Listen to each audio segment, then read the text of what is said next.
Welcome to the Pretty Tough Podcast. I'm your host, Hailey Corona, and I am so excited about the guest that I have on today. She is highly requested by you guys, and she is an incredible person that's doing so much in the space for women's wrestling. She is glorifying God through her platform and who the person she is. So I'm really excited to talk about her journey, to talk about advice that she has for everybody, and just get to have a conversation with her. But she is a 6-time national team member. She was also the 2025 USA World team member for the senior level. She's made a U23 team where she was a world bronze medalist. She's won a Pan American title. She's a 2-time college national champ. She's really just kind of done so much in the space of women's wrestling and has had an incredible career so far. So she's got tons of knowledge. She's also coached at Menlo College. She helped a little bit at McKendree University. So she's really got coaching advice, but also wrestling advice, and just so excited to have this conversation. So thank you so much for being here. And without further ado, let's welcome to the podcast, Alex Glaude. Thank you, girl. Yay. Oh my goodness. That was an incredible intro. Thank you so much, Hailey. I am just super, super excited to be here. I really appreciate this awesome space that you're creating. So thank you. I'm honored. Thank you so much. You're so sweet. And I'm so excited to just talk about your story. But before we get into that, I'm going to ask you the question that I'm asking everybody that comes on the podcast. And that is, what is the best piece of advice that you could give to a girl wrestler? That is such a good question. The first thing that comes to mind, just based off of what wrestling has done for me, I would say is to let wrestling be an avenue where you become fully and 100% yourself. I think it's such a wonderful creative endeavor. I think wrestling teaches you so much about yourself. So try not to focus so much about results and more just the challenge of becoming you, becoming strong, figuring out what's important to you, figuring out what you're made of. I think it's such a beautiful way to not only challenge yourself, but grow into just an awesome person. I think we all have something to contribute to this world. And I think wrestling is a great way to figure out what that is for you. So let it guide you into your most authentic and beautiful version of yourself, and enjoy it. Like, have so much fun, because it can bring you some of your best friends and best experiences in life. Oh, I love that. That's seriously such a great piece of advice, because I feel like it's so easy to get so focused on results, and where you're just talking about the journey and the process of who you become through wrestling, and letting it be something that is not so much results driven, but the process, the journey of friends, who you become along the way. That's such great advice. So love that. And so many people need to hear that. But I really want to know how you got into wrestling, because if I read correctly and if I know correctly, you didn't start until you were in high school. Is that right? Yeah. So I didn't start until I was 16. So my sophomore year of high school. Wow. Oh my word. Yes. That's so crazy. So how did you get into it?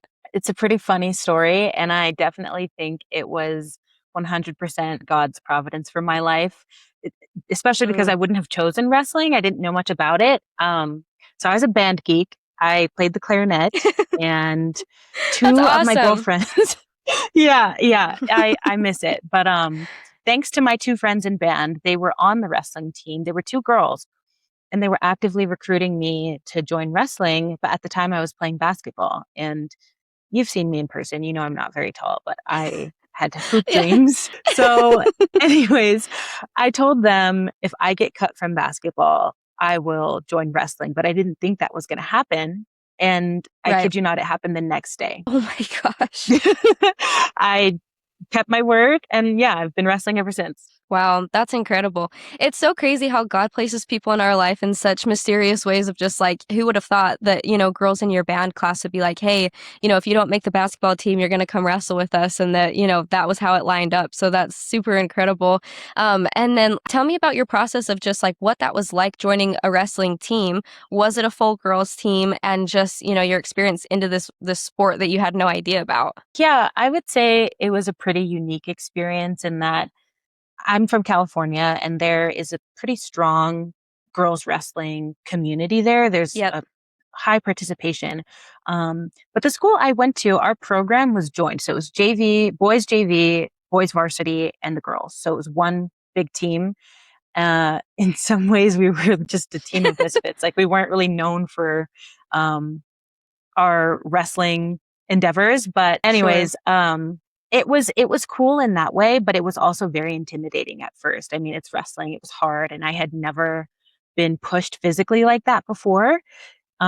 Yeah, so I wanted to quit after the first 2 weeks. I thought it was so hard. I cried almost every day. You're kidding. And no, I really wanted to quit. I am really grateful that my mom didn't let me quit. She was very Mm, adamant that I finished the season, just yeah, because it's like, if you start something, you need to finish. If you don't like it by the end, then you don't have to come back next season. that's such a I great was, mom. Oh my gosh.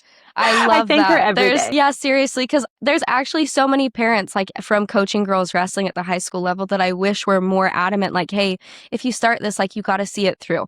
Because, it might be mid season when you're, come Christmas time that things are tough, like you're in the thick of it and, cutting weight, holidays, all the things. But, like, if you can stick it out, there's so much joy from the end and from finishing something. So I love that your mom was like, no, you're doing this. You signed yourself up. You're in it now. Yeah, totally. And just to think at how different my life would have been if I didn't continue wrestling, because, it provided a path for me to compete in college, to eventually represent the United States on the world stage, on different international stages. And it's just brought so much amazing fruit to my life that if I wouldn't have stuck with it, who knows where I'd be. And God is good no matter what. I'm sure it would have been a different Sure. path, but I'm just really grateful that she was like, no, you got to finish this, girl. That's so good. Okay, sorry, I totally interrupted. So continue what you were saying with your team and how that experience went. So in addition to it being a joined team, you know who Mallory Velte is, right? Yes, absolutely. So she's one of my good friends. She was actually a senior at my high school, my sophomore year, and was on the wrestling team. She had already previously won state, was going for her second high school state title.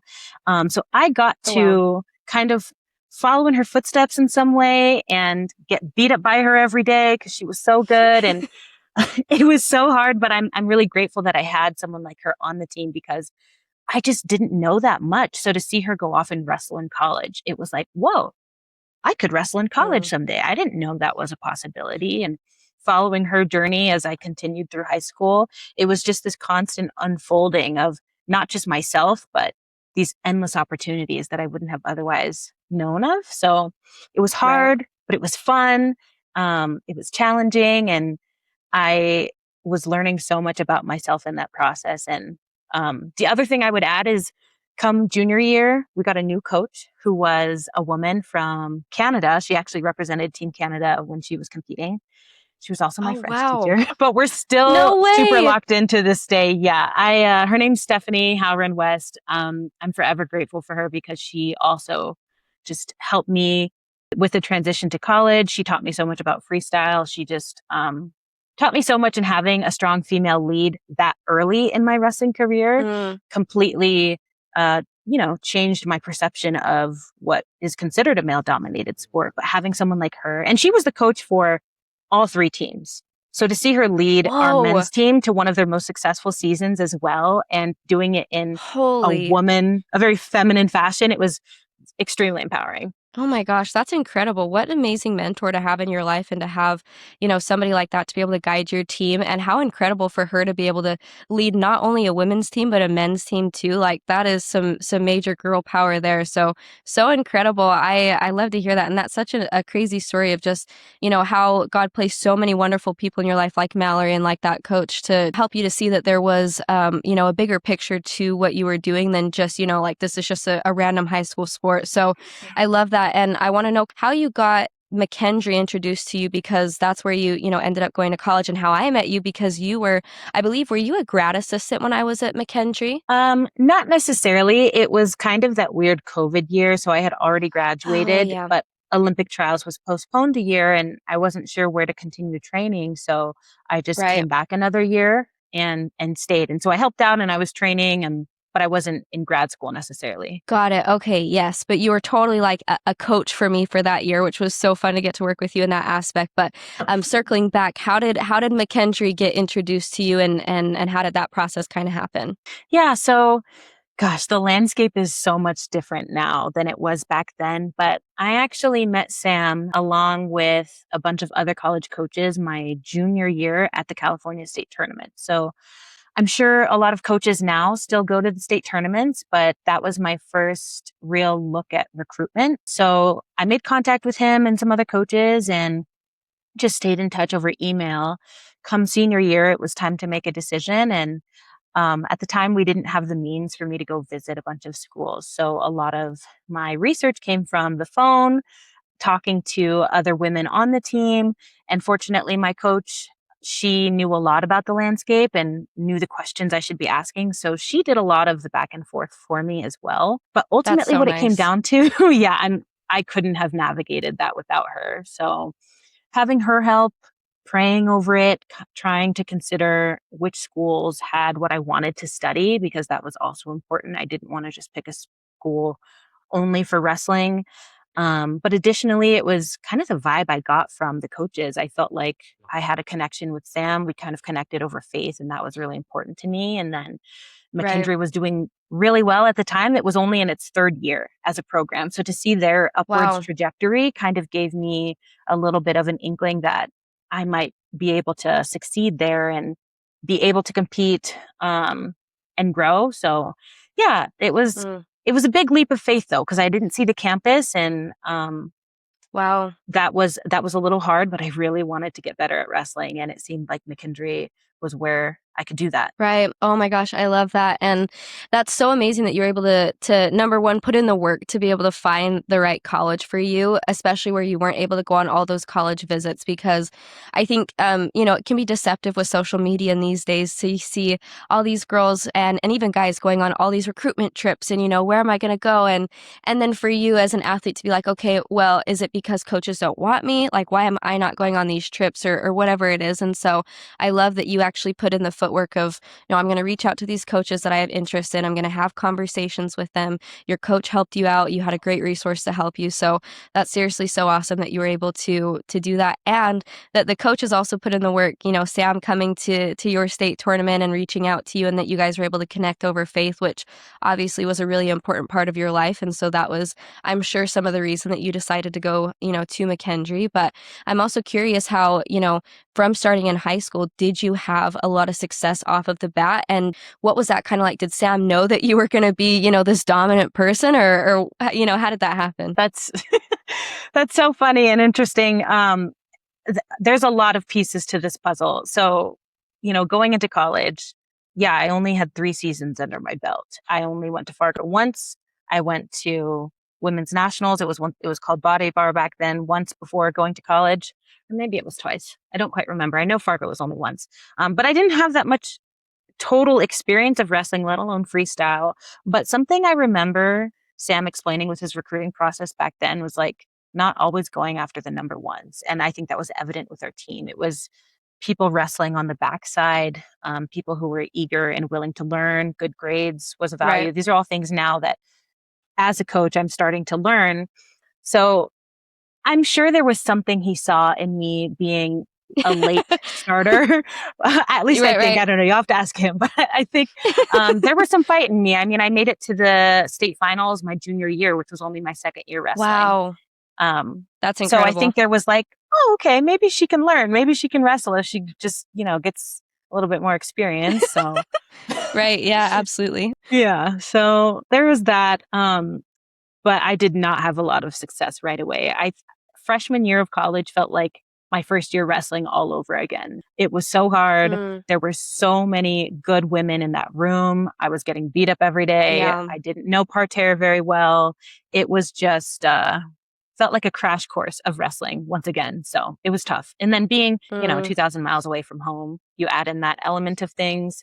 It was very right. emotionally challenging. Yeah, I'm sure. So kind of talk about that. Like, how did you deal with being in a room that you were getting beat up on all the time? You were 2,000 miles away from home. What was the biggest thing that kind of got you through that? I think my faith, most importantly, I called my mom almost every day. So I'm really grateful for her support.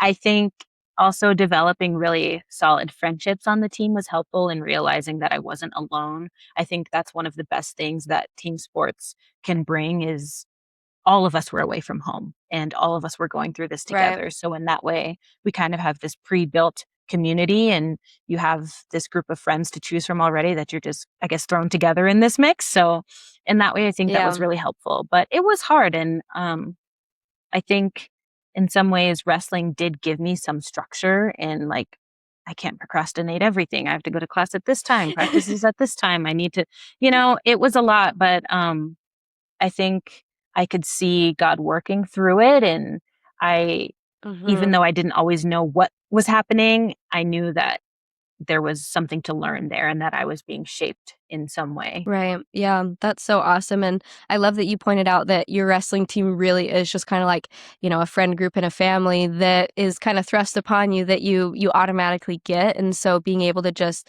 use those people, even in high school, use those people as resources and as people that you can lean on because wrestling is not always easy. I mean, I would say most of the time it's, one of the hardest things you can do. And so being able to have that strong support system in your teammates is huge so that, during a hard practice, you can look over and, you're both going through it together, but you're both, putting in your 110% best effort. So I love that you talked about that. That's so great. And I'm curious how you went from, learning freestyle and kind of getting into it in the beginning to jumping to a two-time college national champ. Would you say that was, just the work that you put in, or was there a shift that kind of happened? Yeah, I would say all of the above. I think it was a tough room to be in, and in a lot Hmm. of ways that was good. I think the college season is great for development because you compete so much. And I really think in the beginning, you need that mat time to just get experience. I needed to be on the mat. I needed to know what freestyle felt like. I needed to learn something in practice and immediately have the chance to try it in competition. So I think Yeah. that was one element of it. I think I had a lot of people to push me. One of your other guests, Alexia, she was and still is one of my great friends, and we pushed each other. We talk about it now later that we didn't realize we like kind of tricked each other into working harder because I always felt like she worked so hard and I wanted to chase that. She felt like I was Yeah. working hard and was chasing me, and so we both just were accidentally pushing each other Oh my and gosh, I trying to keep up love with each that. other. Yeah. Oh So my I'm gosh. so grateful for her. She's incredible. When I was out there, she, was also helping with the program at like kind of what you were doing. But she was, just awesome because she would jump in and wrestle with me a lot. And just that same kind of like, she was such a hard worker, even as like just a coach drilling partner that I was like, oh my gosh, like I gotta keep up. I gotta make sure that I'm working my butt off with her because she'd get in and she'd go. So that's so awesome that you had that friendship. And that's hilarious that you guys both were thinking the same thing about each other. You're just like, oh my gosh, I'm trying to work as hard as she is. And you guys were just unintentionally pushing each other to be, even better is amazing. I love that. So you're working hard. What else kind of played into you then, coming to be a two-time national champ? So freshman year, I believe I lost in the blood rounds at nationals from barely making the podium. And I remember that that just really didn't sit right with me. And I kind of felt like I was faced with the decision of how bad do you want this? And also, it kind of felt like I'm almost taking for granted this opportunity because God gave me this gift of wrestling. And if I look back on how I spent my freshman year, maybe I didn't do everything right. And so I kind of mulled that over in the summertime. And when I went to women's nationals, I got the same result again the year I got prior. So I kind of felt like Uh, something's got to change, and wrestling is way right. too hard for me to not give it my best efforts. My family's sacrificing so much for me to be here. So the least I can do is make the most out of this time. And so I really felt this kind of deliberate mindset shift of, you better give it your all. You got to make some changes. We had practices early in the morning, and I used to just roll out of bed my freshman year, like 10 minutes before. And I felt like exhausted, not able to give my best effort. So that was a change. Like, okay, I'm going to start waking up early. I'm going to make sure that I eat before practice and try to go to bed. And not to say that I did everything perfectly, but I tried to make a conscious effort going into the next year to actually give myself a chance, at Yeah. competing and Yeah. making the most of it. So I started trying to go in for one-on-ones or having technique sessions or dragging in Alexia or somebody else to try to work on things and really just make the most out of it. Yeah, that's so good. I love that shift that you had because what I would say as a coach is your practices are your bare minimum effort, and what you're doing outside of practice is really crucial because everybody's showing up to their practices. Like that's a requirement. And so if you're just doing what everybody else is doing, you're likely not going to get to the level that you're wanting to get to if you have goals and aspirations. So I love that you took a look at, what wasn't I doing in those first 2 years, and it was more focused on sleep. It was more focused on getting up and eating right before you were, going to go to practices and probably making some of those shifts in what you're doing outside of the room that played a big role for you. So I love that you mentioned that just because I think there are so many people that they don't do those things outside of the wrestling room that are important to actually grow you an athlete as well. So was there anything else that you were doing that you feel like was really, great for you that you were doing outside of the wrestling room that helped you to make those leaps as well? Trying to find community and finding like seeing my identity outside of the wrestling room. I had this church mom that I was really close with, that I would see on Sundays, and occasionally we'd chat throughout the week and just try to talk with her about things that I was struggling with. And I felt like that was helpful.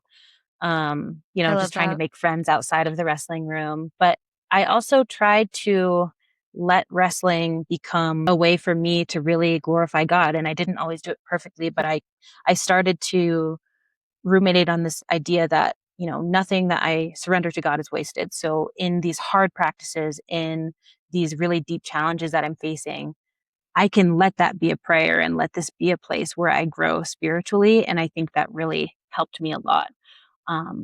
Because it did feel like this was something I was called to do. And so I tried to shift my perspective around training and think like, because sometimes you think like, oh, I don't have time to pray, or I need to pray at this time and that time. And really it's like we're called to be in union with God throughout all things that we're doing. And so can my training be that, which was hard Wow. sometimes, but I felt like that was really helpful for me to continue going through all of it. And also, having a coach that believes in you and pushes you hard, and having teammates that push you.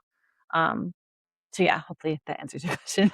Oh, yeah. No, absolutely. That was so great. I love how you mentioned that a lot of times we think that faith has to be, structured in a certain time of day or, prayer or whatever it is, it fits into, these different categories. But I think it's important what you pointed out of just, we're supposed to include God in everything that we're doing. And so whether you're praying while you're at practice or just, making your efforts based off of, I want to do my best because I want to glorify God through what I'm doing. I think that's truly incredible. And I'm sure it was really helpful for you to make mindset shifts so that, you were able to make more jumps in your wrestling career. So I love that you were able to figure that out and that you had resources you could go to, like the church mom that you would have conversations with and that she could help you. Like that's so important to have a good, strong support system, especially when you're 2,000 miles away from home. I mean, if not, then you're not probably going to succeed while you're out there. So that's incredible. And I want to kind of jump into talking about how you got into your senior level stuff because you've done such an incredible job at the senior level. So after McKendree and that COVID year,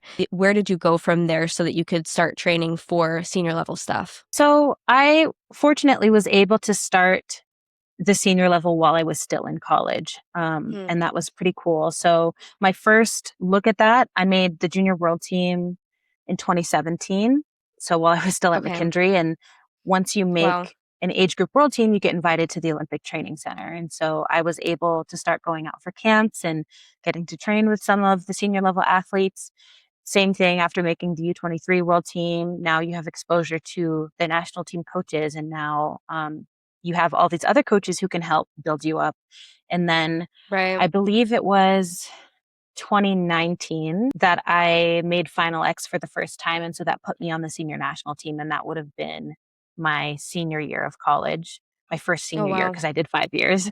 And so, so I got to be exposed and be on the senior national team while still being in college. And I think that was honestly really helpful because once I started going to the training center and getting more looks from these high level athletes, I learned so much and I was able to bring that back to the room. And, when Mm. I would go to the training center, there'd be international teams. So it's like I started to climb at the college level. I went to the training center and realized I still have so much to learn. I was getting beat up so bad the first few years, still now, honestly. But I think that was really good because it kept me hungry and it kept me chasing, Mm. and it helped me to see there's still so much more to grow and so much more to learn. And once I graduated college, I knew already I want to continue wrestling and had an idea of my options. Yeah, that's so awesome. And at that time, were you like already involved with like the social media stuff that you're doing? Because I feel like the platform that you've created and how you've been able to give back through your social media has been so cool. So when did you decide that you were gonna, try to start helping people through, sharing your journey? Thank you. I'm glad to know that it's been helpful. I'm That's encouraging. I would say, I mean, I always used Instagram, but it was more just a digital diary. I would say my commitment to posting and sharing and, trying to be a useful platform didn't start until maybe my first ACL injury, which was 5 years ago. And then I'd say I really hit it hard in the last 2 years because I just kind of felt like I have a story and a lot of people are asking me questions and, praying about it a little bit. And my perspective started to change about what ministry could look like for me. And, there's lots of varying opinions about social media. Sometimes it can be Yeah. quite detrimental, but at the same time, we have the opportunity and ability to affect that and bring something positive to social media. So I tried to see it as a positive light because there are plenty of platforms that have helped me, and I thought, what do I have to lose in trying to spread some goodness on the internet? Yeah, no, absolutely. And you truly are doing such a great job because, I mean, like I said, when I was asking my followers, like, who do you guys want to see on the podcast? There were so many people that were just Alex, Alex, Alex. And I see on, your posts, just who's your favorite wrestler? Alex is my favorite wrestler. And so I Oh, think what you're doing is really just, it's so beneficial because I think that it's really important that girls and women see, women that are doing a great job of being these role models for young girls to look up to. So you're doing incredible. And I think, yeah, I think social media is what you make of it. And so I think it's awesome that you've used it to be, positive and uplifting instead of, just about glorifying yourself. So keep up the great work. You're doing awesome. You have people that thank you so much. love what you're doing, including myself. But I want to know kind of, so some questions that I got from the girls that were following that I was like, hey, what are some questions that you want to hear from Alex? A lot of people are wondering, where do you get your confidence from? Is that something that, grew over time, or like where did that come from? Oh man. The confidence definitely grew over time. I can think back to various versions of Alex that was very, very insecure, um, very unsure of herself and struggling. And I think it's been a journey for sure. Um, I would say I started working with a mindset coach a couple years ago, and then I also went to therapy because I recognized that some of the things I was struggling with, even outside of wrestling, it was manifesting in my wrestling. And a lot of the anxiety I felt around competition, a lot of the insecurities, a lot of these things that I was struggling with mentally, I realized I need to do something about this, whether or not I'm going to continue wrestling.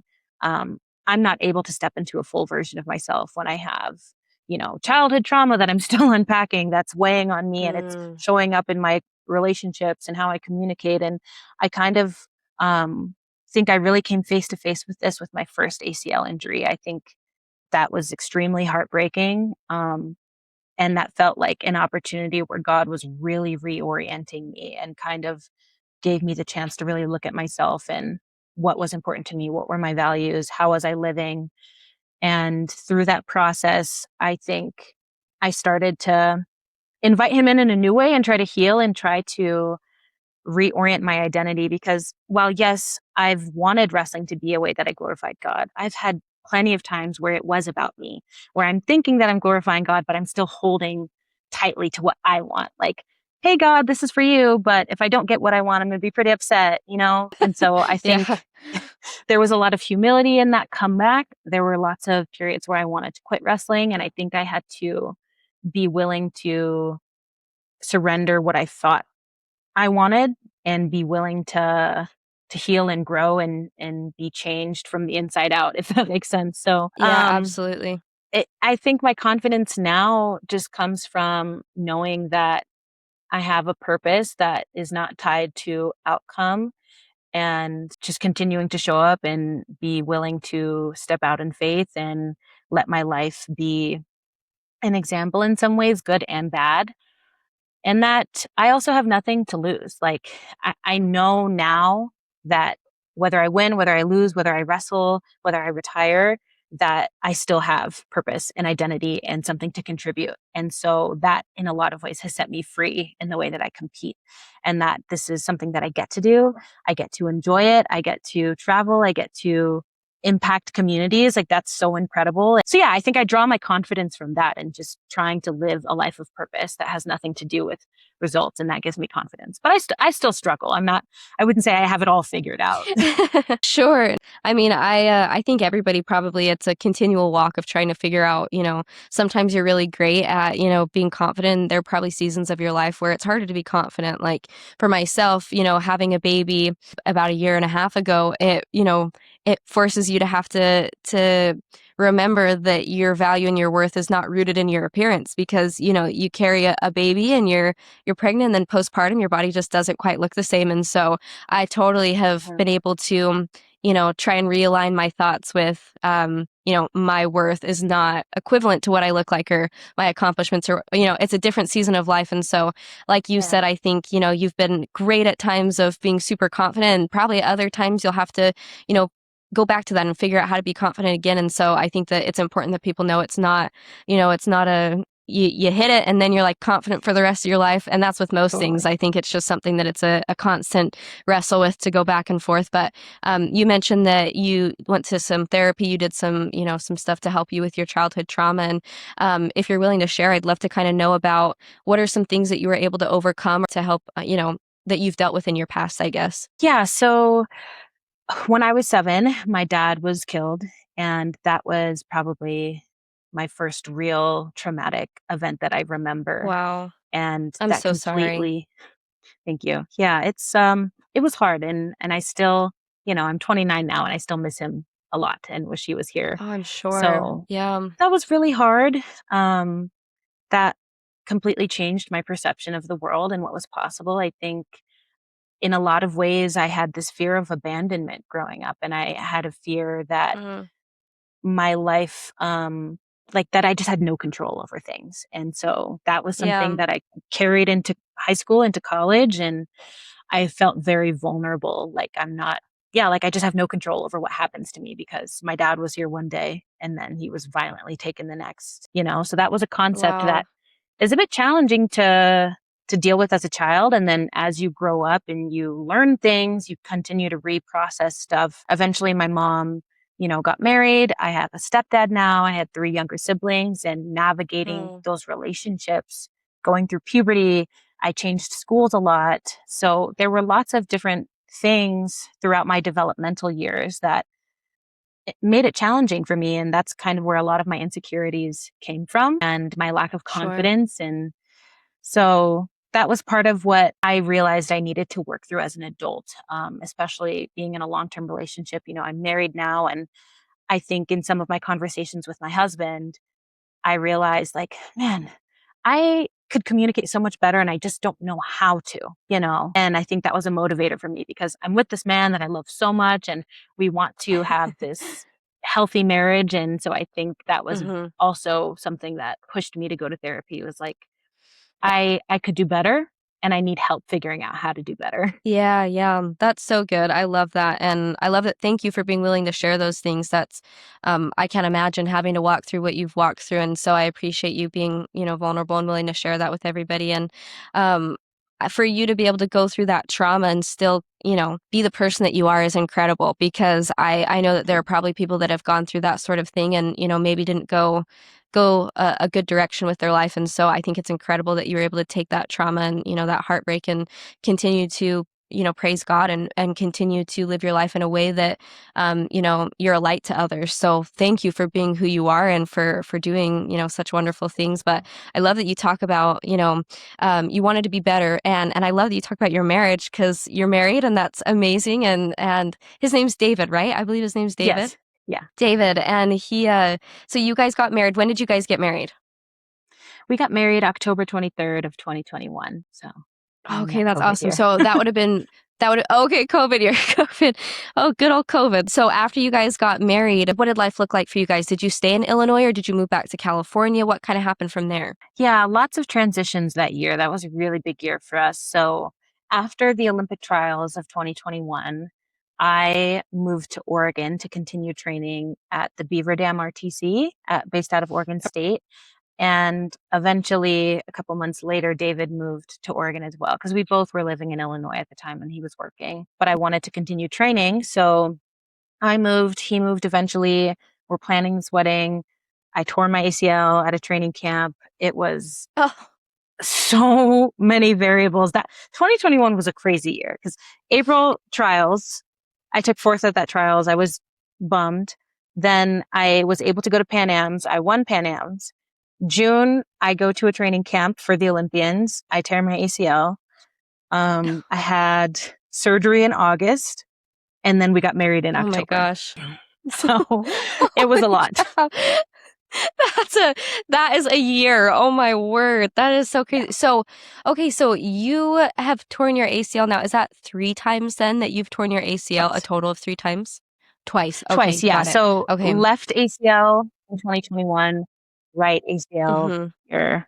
I'm kind of glad it wasn't the Got same it. one because it gets a bit more complicated when you tear the same one twice. Right. Yeah. Oh my word. Well, that is just so crazy, and I can't believe that that's happened twice to you. Number one, that's wild that that's happened twice, but I love that your mindset has been just, that you use it to continue to progress and grow, and that I know that you're walking through that right now. And have you been able to keep a positive mindset? I'm sure there have been times where you've been like, man, why is this happening, or this is a little bit rough. But what's been your overall kind of mindset with this last ACL tear? I think initially I just gave myself the room to grieve and be upset. I think I wouldn't necessarily say that my faith was shaken as much as I just felt confused and frustrated. And so I was really upset and heartbroken in a different way because the first time I tore my ACL, I felt like my identity was shattered. This time it was more like, God, I don't understand. I feel like I've changed the way that I live. I changed the way that I compete. I've changed, everything. And I felt like Yeah. I'm, you know, not even remotely close to perfect, but I just felt like I was living in more alignment and that my path was solid. So I was just confused because it felt like this doesn't even make any sense. The way it happened didn't make Yeah. sense to me. And just with all of the tools that I've gathered through therapy and mindset training was like, I can't rush through this. I need to process these feelings. I need to allow myself to grieve this because this sucks. And I think it's hard Yeah. to have like it's just unrealistic to have a positive mindset all the time. And I appreciate that I come Right. across as a very positive person, Sure. but I have plenty of days where, I cried a lot. Like so many days I cried and Mm.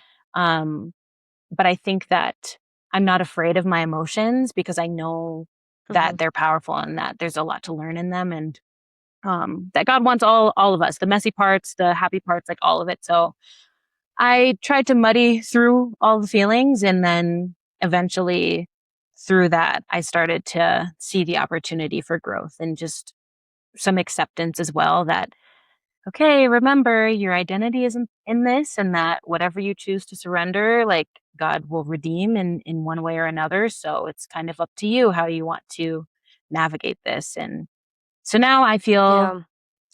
a lot better, I would say, more positive. I've accepted reality for what it is. It was a little hard, when Final X came around because I felt very ready and prepared to compete at that, but such is life. Right. Yeah. I'm sure that would have been really challenging to have to, watch where, you could have been. And I think that it's important that you did say that although it does look like I'm positive and have a great outlook all the time, that it is important to be able to feel those emotions and know that you're not always going to feel positive and that you are going to have times where you're questioning, why did this happen? And I love that you are transparent with that and that it's not always an easy process. So I love that. And I want to kind of circle back to to your husband and how he's been able to, you guys got married in 2021. How has he been able to support you over the last couple of years? Just because I know for myself, my husband and I, we got married after college. So he was able to support me through coaching, and he was able to coach with me for the last couple of years, which was so awesome that we were able to share that together, because the commitment that you have to give to be a good coach or to be a good athlete is so, it's a huge commitment. And so I'm wondering, with the commitment that you have to wrestling, how has that been to be able to balance your relationship with your husband, and how has he been able to support you through that? Yeah, that's a great question. And I love that your husband has been so supportive and that you guys have gotten to coach together. I think that's so sweet, Thank so you. cute. So love Thank that. you. Man, David has been an incredible support. We actually started dating my junior year of high school, his senior year. We didn't go to the same high school, but they were Mhm. rival high schools. And Oh, so wow. he's been on this wrestling journey with me since the beginning, basically. And so, in that way, I think he's seen how much I've grown in this sport. And he always tells me, if you have the opportunity to be really good at something, who am I to pull you away from that? Because I know you would do the same for me. And Wow. so, my dreams he adopted as his very early on. And I'm so appreciative of that, because he's just, he had a front row seat to this entire journey. And so, he's very invested in that. And, the more he supports me, the more I can support him. And I think that's just something that we've grown to navigate together. And I couldn't do it without him. I mean, that man has moved 3 times across the country for me to pursue Wow. wrestling. We just moved back to California last year for my coaching and for my training out of Stanford. So, the California Regional Training Center at Stanford. Yeah, Right. he's been incredible in upholding my dreams as his own, and I couldn't do it without him. Oh, that's incredible. I love that he's been so supportive of you, because, wrestling can feel sometimes, like I said, not necessarily a selfish pursuit, but in some ways of, just the time commitment that you have to be able to get really good at wrestling it's a big commitment. And so the fact that he's seen your process and got to see your development over the years is incredible, that he's been with you since high school and then has been willing to move 3 times to, make it work and been supportive. I think that's incredible, and speaks a lot to his character, and how he is just willing to support and love and uplift is just amazing. And I love that you guys have been able to find that balance of just being able to support one another in what you guys are pursuing. So that's seriously so, so awesome. I love that. And I wanted to also kind of talk about a couple other questions that these girls had for you while we're kind of finishing up here. Is, what would you say is the biggest kind of role that God has played in your life, and how, I know you've already kind of talked about how you incorporate God into everything that you do, but how has God changed your life in wrestling, but also just in general? Man, that's such a big question. I think, um, the biggest thing that I feel with my relationship with God and what he's revealed to me is just like that he's unchanging, and that this world is temporary, but that doesn't change the importance that we have here. And I think the more that you seek God, the more he reveals to you. And so through that process, through that journey in wrestling, my eyes have just been open to not only endless possibilities, but just all of the ways that he's working, not just in my life, but in others, in your life. And that to me, in some ways, helps me grasp just the gravity of how important it is to live, to try to live out the gospel as best as you can. And also that we all belong to each other because we belong to God. And, whether you believe in him or not, it's like, um, I just recognize that my life is not my own. Like I'm here, Yeah. I'm in my body, but that I was created by God, in God for a purpose. And so it's a part of this greater picture that we don't have all the answers to. And Right. if I just continue to walk in faith, that gives you some freedom, that you don't really need to know everything. You just need to Yeah. continually try to say yes. And if you mess up, say sorry and try again. And yeah, yeah. I love that. That's so great. And what would you say to somebody that's been, that has tried having a relationship with God, but is maybe, having hardships that they're facing and their faith is being tested right now? Do you have any advice for them, especially for you that has been able to walk through so much and has had your faith tested in ways? What would be some advice for those people? I would say, one, that you're not alone, but two, that we're not meant to struggle by ourselves. So I think sometimes I've seen it in myself and in others where we try to internalize and handle our hardship by ourselves and then go to God afterwards, or that glorifying God Right. only looks like things going well. When in reality, at least for me, the biggest eye opener is looking at the cross and what Jesus endured for our sake. And so it's like that's how he glorified his father in taking on that extreme hardship. And so in a lot of ways we all have crosses to carry. And I think when we can look at those as opportunities to grow in faith and to receive God's love and mercy, then the burden doesn't feel so heavy. And it doesn't change the fact that Yeah. what you're going through is hard, but at least maybe you can see it through the lens of, is there mercy here? Is there love here? Is there something that can be redeemed in this? I would say through all of the hardest points of my life, when I just turned my gaze to God, being able to not shoulder it by myself was huge, and realizing that I'm not actually doing this by myself.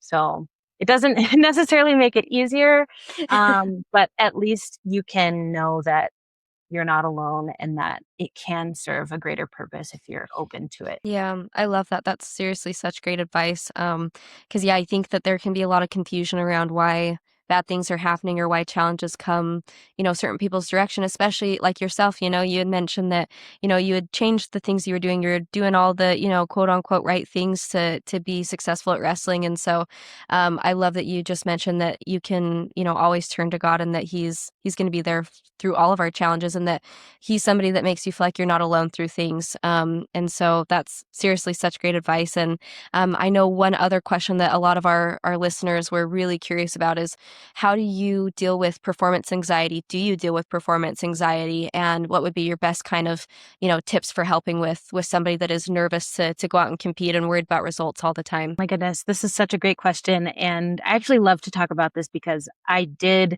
suffer from extreme performance anxiety. I used to get so nervous and would beat myself up about it.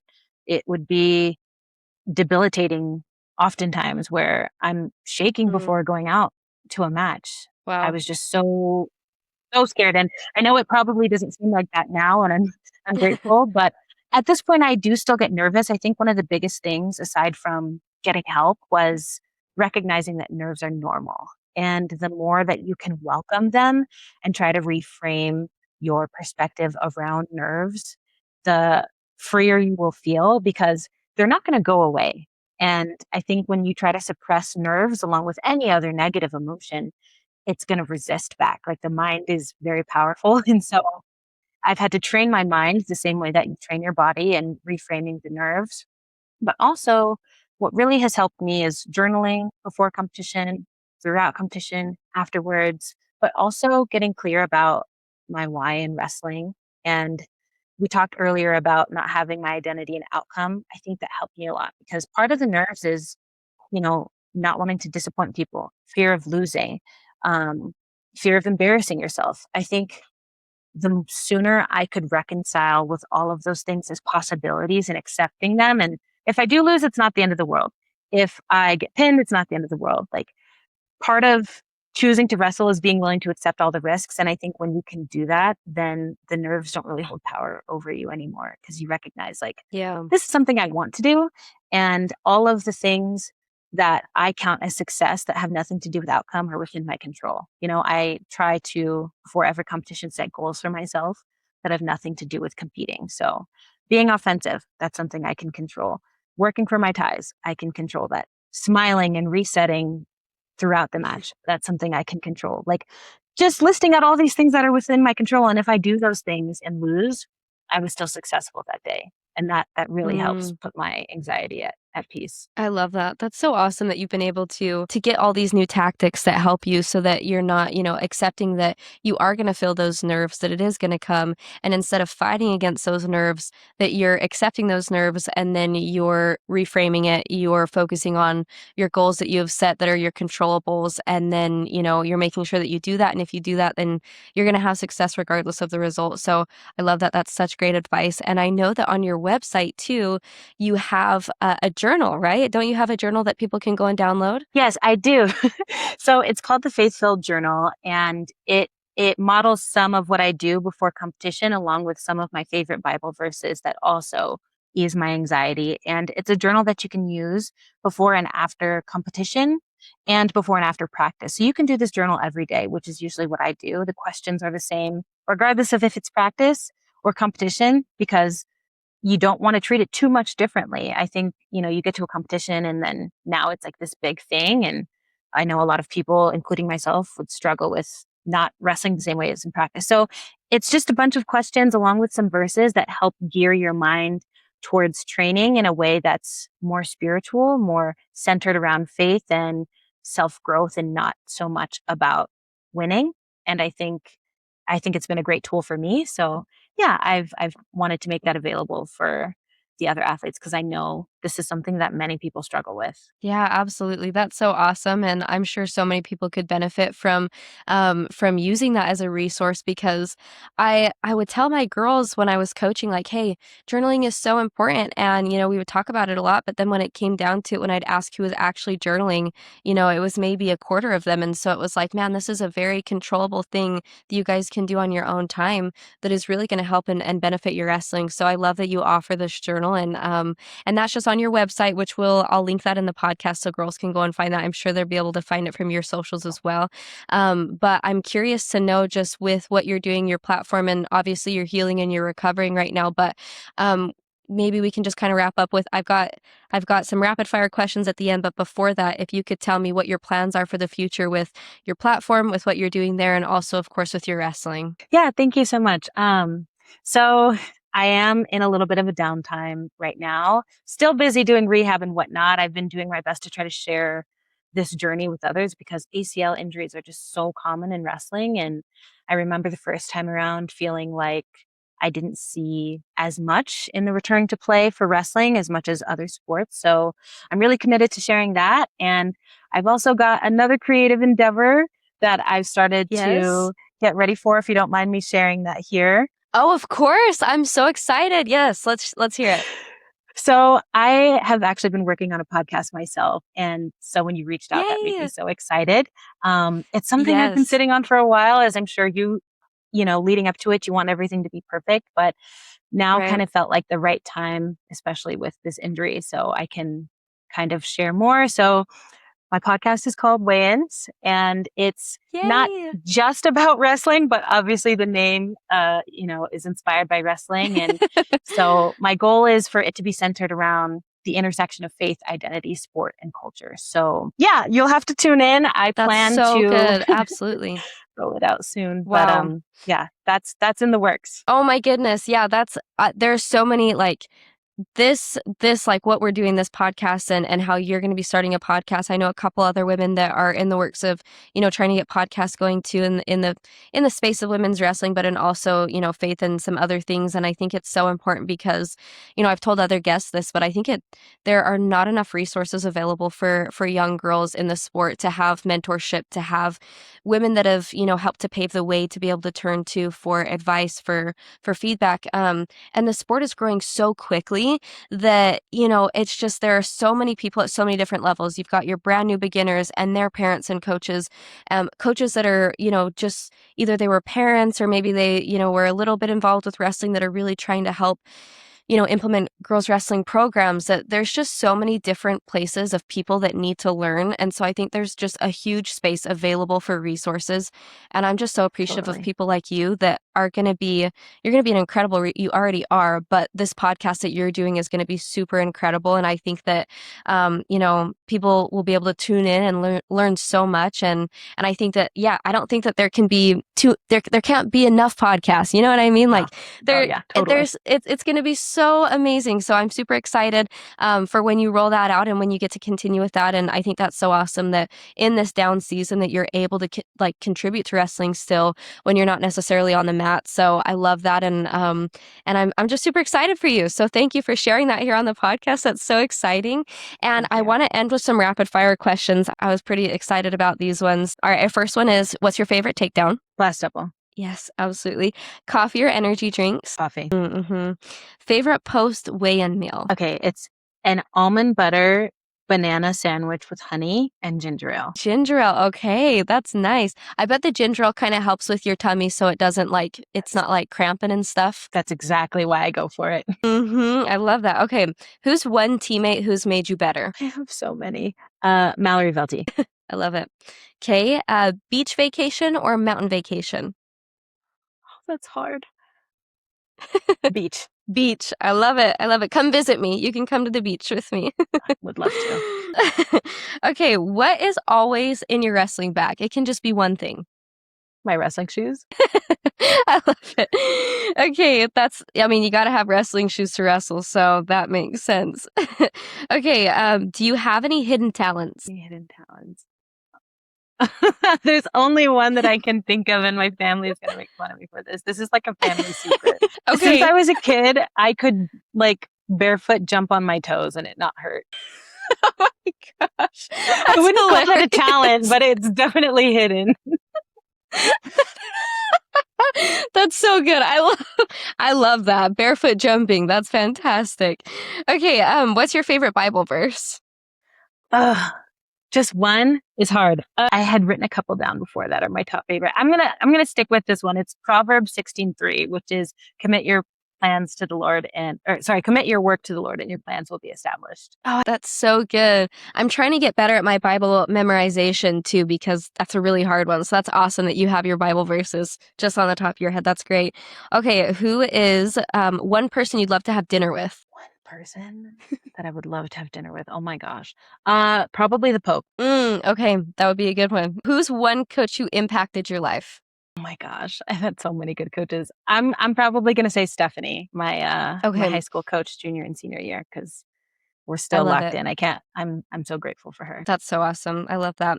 All right, what's your least favorite thing to drill? Crackdown, the crackdown position, both sides of it, defensively, offensively. I can't stand it. Okay, what's one word that describes your coaching style? This is hard. I'm going to say the word that comes to mind is fun. Fun. I love it. Yeah. Yep. Yeah. That's great. I love it. All right. What's one thing that you're currently working on improving? I'm trying to reduce my screen time. That's a tough one, especially because that's your job is to be on social media. So it's tough to be able to find your time that is just committed to that and then not be doom scrolling all the time. Exactly. That part. Okay, I've got two more. If you weren't involved in wrestling, what would you be doing? I've thought about this and I could have seen my life going a couple different ways. Maybe I would have continued in band and went to school for that.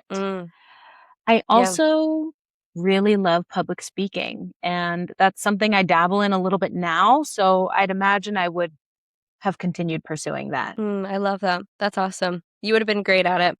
You already are, but that would have been really cool to see too. But I'm glad that you stuck with wrestling, honestly. Okay, and then last question. What's one message you want every young girl in wrestling to hear before we wrap up?